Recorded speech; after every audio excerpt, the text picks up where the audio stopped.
Welcome back, Bout Betters. Last week was a wash for me as AJ McKee saved my butt. I had him on the money line as well as by finish. I should have sprinkled the submission prop, which I believe at the time was plus 600. Didn't happen for me as I had already risked and wagered way too much money with Uriah Hall. And especially that fight did not go the distance. That hurt me more than anything with Strickland not finding the finish.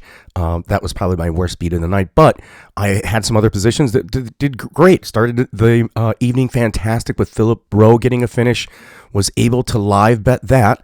That's when live bets actually worked in my favor to get a very, very nice payout on that. So, but talking this week, I still think even though we've lost Amanda Nunes, we still have a great bout here.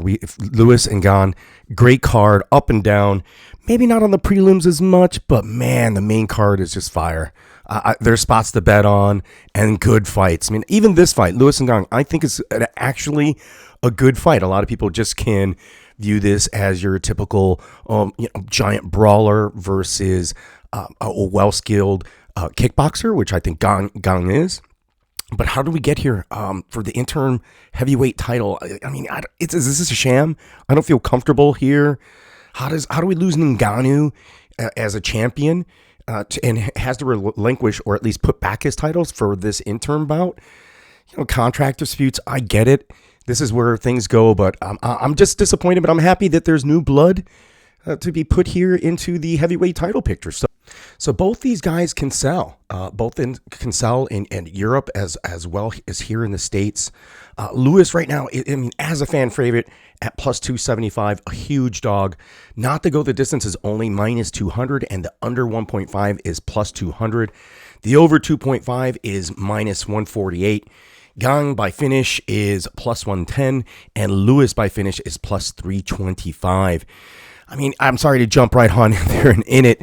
I'm happy that my bookie or Rivers Casino was able to put out the odds this early.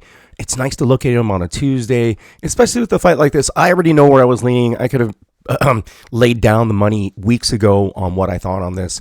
It's just better, I think, to see all the other lines that are there.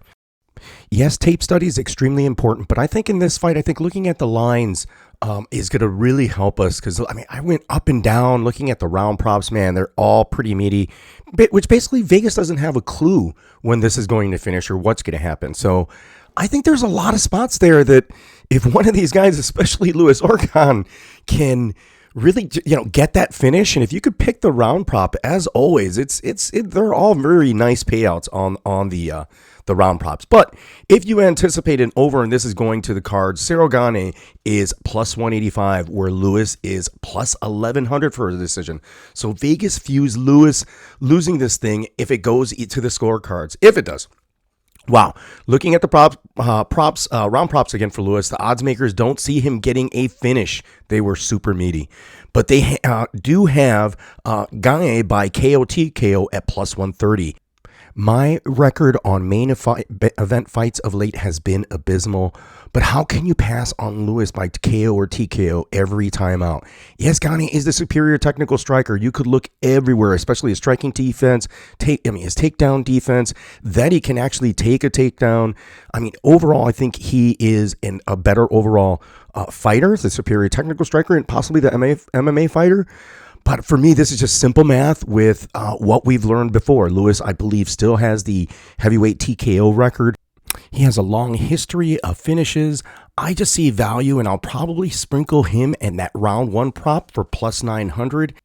If you don't want to pick a fighter, the alternate winning group of rounds props are all plus money. Gane is a decision machine of late, but Lewis is not. But Gane by decision was, is pretty meaty.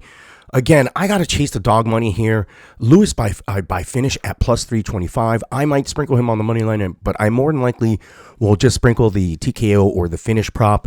I don't think this is going to go to the judges' cards. I hope not, but again, I've not been picking the main bout of recent late very well. So choose choose it cautiously sometimes with what I'm picking. It's too bad that I don't have fact checkers, but I do got tickets whether I've won or lost every bet that I've placed basically on this channel, as well as just in my personal life. So please like and subscribe, guys. I'm going to try to bust out, as usual, a few more of these. I'm more interested in the main card at first, and then we'll go from there. Like and subscribe. Let me know what fights and what things you might be doing. We'll always respond. Thanks again.